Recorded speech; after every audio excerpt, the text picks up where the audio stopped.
네, 안녕하세요. 미국 주식 멘탈 캐와기 멘탈이 전부다입니다. 네, 오늘 시장의 전반적인 분위기는 나쁘지 않았습니다. 어제 별로였던 다우가 1.5% 정도 상승을 했고, 어제 4% 가까이 상승했던 나스닥은 초반에는 분위기가 좋았지만 차익 실현 매물들이 나오면서 약보합 정도로 마감을 했습니다. 하지만 어제 오늘 합쳐서 보면 전반적인 분위기는 여전히 나쁘다고 볼 수는 없고요. 나스닥은 아무래도 어제 강한 상승에 대한 약간의 차익 실현이 나왔다고 볼 수밖에 없겠죠. 일단 중요한 얘기로는 이번에 소비자 물가 지수가 생각보다는 낮게 나왔습니다. 기호식품과 에너지를 제외한 소비자 물가 지수가 예상 상승률인 1.4%보다 조금 못한 1.3% 정도밖에 오르지 않았고, 이거는 모두가 우려하고 있는 인플레이션이 본격적으로 시작되지는 않았다는 증거가 되기 때문에 향후 금리 인상에 대한 기대를 낮출 수 있는 부분이죠. 그래서 시장에는 전반적으로 나쁘지 않은 얘기였고, 덕분에 지금 10년물 국채 금리도 계속 안정된 상태를 유지를 하고 있습니다. 역시나 시장에는 전반적으로 좋은 분위기죠. 그리고 드디어 1조 9천억 달러의 부양책이 하원을 다시 통과했습니다. 이번 주 안에 바이든 대통령의 서명이 있을 것으로 기대가 되고 있는 상황이고요.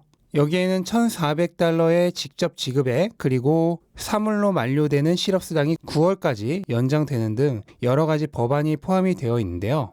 이거는 시장이 다 예상하고 있었던 뉴스니만큼 이거 자체가 큰 호재가 된다거나 할 일은 없을 것 같지만, 어쨌든 중요한 과제 하나를 마무리했기 때문에 이제 시장이 기대하고 있는 거는 그 다음에 있을 수조 달러 규모의 인프라 부양책이죠. 거기에는 EV 업체들과도 밀접하게 관련이 있는 그린 액트도 포함되어 있습니다. 그래서 테슬라 같은 업체들은 현재 차량을 구매할 때 7,500달러의 텍스 크레딧을 받지 못하는데, 이런 것이 복원되는 등의 법안이 포함이 되어 있죠. 이 법안이 3월 중으로 신속하게 통과가 되는 것이 시장으로서는 베스트인데요. 현재로서는 3월 말경에 그린 액트 법안이 통과가 되는 것을 시장은 기대를 하고 있습니다. 이게 통과가 된다면 친환경 관련주들에게는 굉장한 주가 상승 요인이 될 수 있다고 생각을 합니다. 개별주들을 보자면 어제는 사실 개별적인 분석이 의미가 없습니다. 거의 모든 종목이 똑같이 장 초반에는 분위기가 좋았다가 장 후반으로 갈수록 어제 강한 상승에 대한 차익 실현 매물이 나오면서 전반적으로 흘러내렸지만, 그렇다고 크게 하락은 하지 않고 대부분 1% 전후 정도의 약보합 정도로 끝나는 수준으로 마무리를 했습니다. 어느 기업이나 할 것 없이 대부분 거의 다 비슷하게 그런 흐름으로 마무리된 하루였고요. 다만 그동안 하락이 극심했던 중소형 친환경주의 경우에는 그럼에도 불구하고 상승으로 마감한 종목이 많았습니다. 이건 아무래도 그동안 하락폭이 더 컸기 때문에 생긴 일이라고 볼 수 있겠죠. 개별적인 어떤 종목의 특별한 이슈는 어제는 크게 중요하지 않은 하루였다라고 보시면 되겠습니다. 그러는 와중에 어제 비트코인이 또 한 번 신고가를 찍었습니다. 저번 주 20% 조정 이후에 슬금슬금 오르던 비트코인이 어제 57,000달러를 넘으면서 신고가를 찍었고, 현재는 신고가를 찍은 이후에 약간 조정을 받고 있는 정도의 레벨인데, 이번에도 다시 확인할 수 있지만 비트코인은 확실하게 기술주들과는 가격의 움직임이 확연하게 다르죠. 그렇기 때문에 향후 주식에 대한 해칭 수단으로 가격의 움직임이 다른 비트코인을 충분히 생각해 볼 수 있는 부분이고, 저 역시도 지금 그렇게 생각을 하고 비트코인을 앞으로도 추가적으로 매수량을 늘려갈 예정입니다. 네, 테슬라도 어제 다른 테크 주식들과 흐름을 거의 같이 했어요. 장 초반에 700달러로 오픈을 해서 717달러까지 갔지만 결국 시장에 흘러내리는 분위기를 막을 수는 없었죠. 655달러까지 다시 돌아갔다가 1% 미만 하락인 668달러 정도의 약보합 정도로 마무리를 했습니다. 개별적인 어떤 특별한 이슈가 있었다고 볼 수는 없고, 500달러 중반대에서 샀던 사람들이 700달러까지 가격이 오자 차익 실현을 했다고 봐야죠. 그리고 지금 이 차트만 보시면 아시더라도 요 700달러 초중반대에 매물들이 엄청나게 많이 모여있죠. 이 모여있는 매물대는 저항선이 됩니다. 그래서 그 저항선이 작용을 하면서 시장 분위기와 함께 흘러내린 거에 불과하고, 조금 더 쉽게 말하면 여기 많이 물려있던 사람들이 본전 탈출을 많이 했다고 볼 수 있겠죠.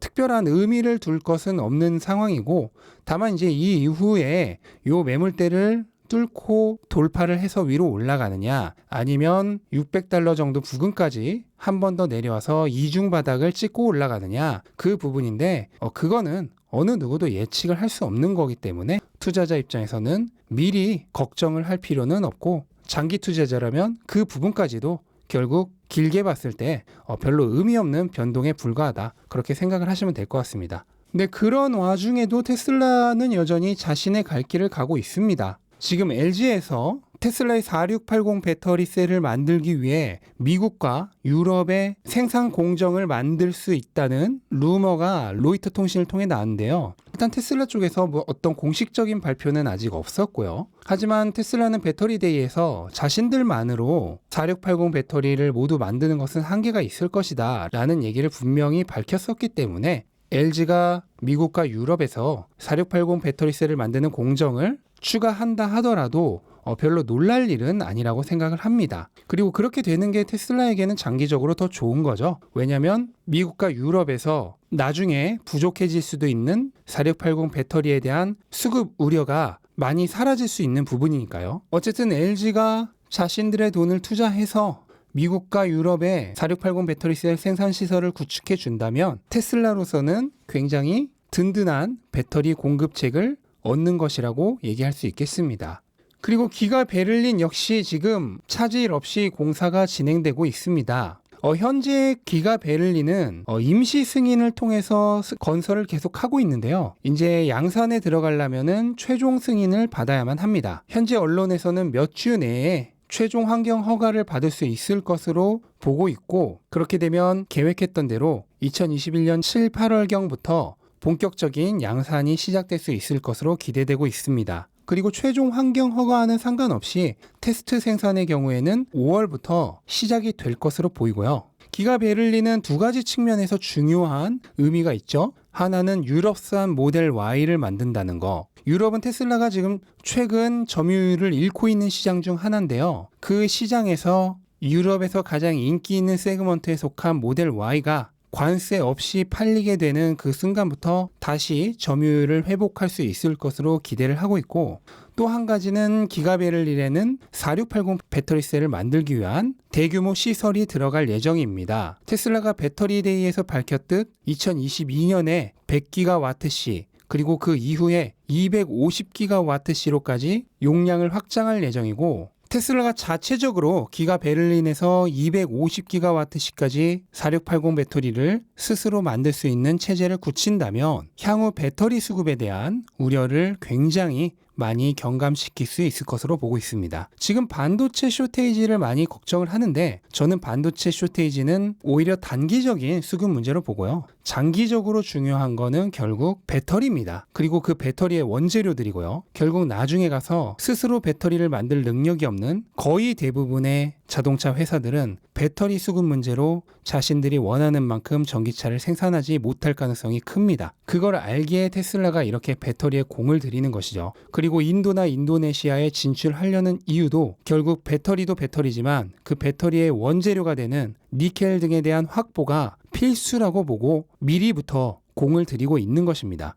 결국 이것도 언젠가 시간이 말해줄 겁니다. 수년 후에 배터리 원재료를 확보하고 스스로 몇백 기가와트시의 배터리를 생산하는 테슬라와 배터리 원재료도 없고 배터리를 만들 기술도 안 되는 대부분의 다른 자동차 회사는 엄청난 차이가 날 거고, 제가 어제 테슬라의 소프트웨어와 다른 자동차 회사의 소프트웨어의 수준은 애플과 다른 스마트폰 제조업체의 차이만큼 난다고 얘기를 드렸는데, 배터리에서도 그 정도의 차이가 날 겁니다. 그리고 최종적으로는 태양광, 보험, 통신 등등의 전체적인 모빌리티 플랫폼, 생태계의 차이는 그 이상으로 날 거고요. 물론 이거를 받아들이기 힘드신 분들도 계시겠지만 결국 시간이 지나면 실적이 그 모든 걸 얘기해주는 날이 올 겁니다. 네, 이상 오늘도 전반적인 분위기 한번 둘러봤습니다. 기술주의 경우에는 어제 워낙 올랐기 때문에 오늘 비록 약보합 정도로 한번 쉬어가는 시간을 가졌지만 전반적인 분위기는 좋은 분위기를 향해 갈 수 있는 상황인 것 같고요.